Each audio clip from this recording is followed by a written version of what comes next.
Homme d'État anti-impérialiste, révolutionnaire, écologiste, panafricaniste, il est l'homme qui allait changer le destin de l'Afrique. Thomas Sankara, puisqu'il s'agit de lui, est né le 21 décembre 1949 à Yako. Il est mort assassiné le 15 octobre 1987 à Ouagadougou, au Burkina Faso.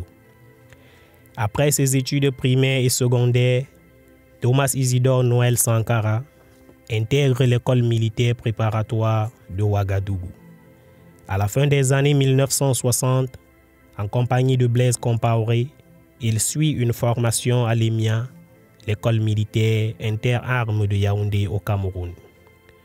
Puis, il embarque pour Madagascar, où il rejoint l'académie militaire d'Antsirabe. De retour en Haute-Volta en 1973, avec le grade de sous-lieutenant, il est affecté à Bodo-Dioulasso, la deuxième ville du pays. Un an plus tard, Thomas Sankara est affecté à la compagnie de génie de Ouagadougou. Quelque temps après, grâce à ses prouesses et sa renommée, il est nommé à la tête du CNEC, le Centre national d'entraînement commando. À cette période, notamment à la fin des années 70, la vie politique burkinabé alterne entre période autoritaire et démocratie parlementaire. Dans la foulée, Thomas Sankara est promu capitaine en février 1981 et est nommé à l'état-major de la division opérationnelle. 8 mois plus tard, il accepte d'entrer au gouvernement en qualité de secrétaire d'État à l'information. Au début de l'année 1983, Thomas Sankara est nommé Premier ministre de la Haute-Volta sous la présidence de Jean-Baptiste Ouédraogo. Comme plusieurs autres pays du continent, le Burkina Faso, jadis Haute-Volta, n'était pas autosuffisante et dépendait de l'aide économique internationale.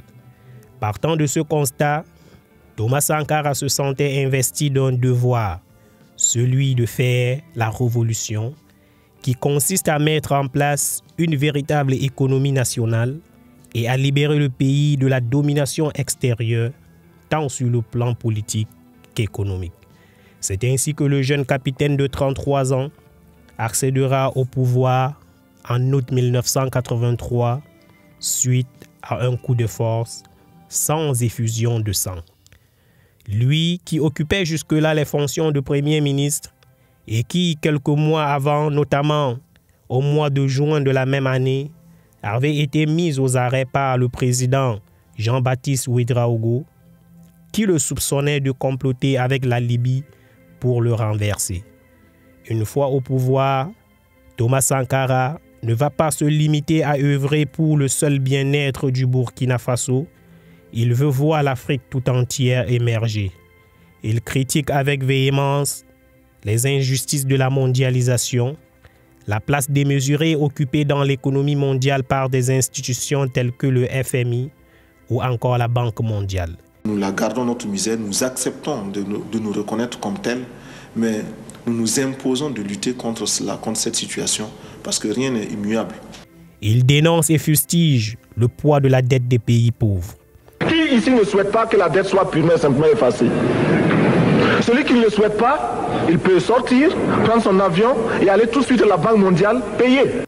Thomas Sankara est désormais assassiné le 15 octobre 1987 par un commando militaire, alors qu'il est en conclave avec les membres de son cabinet.